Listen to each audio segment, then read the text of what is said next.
এখন খুব ব্যস্ত, আমার হাতত সময় নেই।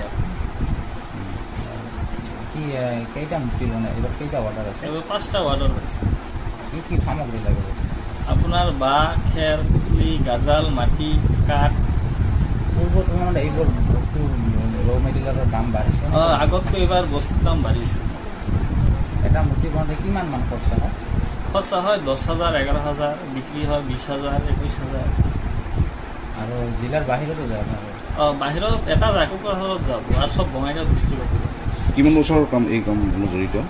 এইটো আপোনাৰ ধৰক 50-60 বছৰ ধৰে চলি আছে। আগত আমৰা আটা কৰছি, দুটা কৰছি, এখন আমি কৰি আছে। এই গাঁওখনৰ নাম কি? এখন গাঁও শিবপুৰ। চৰকাৰীভাৱে কিবা আৰ্থিক সহায় সহযোগিতা? নাই, সৰকাৰেৰ কোনো সাহায্য পাওয়া নাই। সৰকাৰেৰ পৰা যেনেকৈ আজিকালি যখন মাটি বনোৱা মেচিন ওলাইছে, ৰং কৰা মেচিন, আমি পালে সুবিধা হয়। আৰু তথাপিতো আপোনালোকে এই কৰ্ম অব্যাহত ৰাখিছে? এই কৰ্ম আমি কৰি আছি। আপোনালোক 12 মাহে কৰি থাকে নেকি? 12 মাহে আমাৰ কাম 12 মাহে চলি। নেক্সট আৰু কালী পূজা আহিব, লক্ষ্মী পূজা আহিব। চৰকাৰক কিবা আহ্বান জনাব? চৰকাৰে এতিয়া ক'ব খোজে আমাক মানে কালাৰ কৰা মেচিন, মাটি বনোৱা মেচিন দিলে আমাৰ ভাল হয়।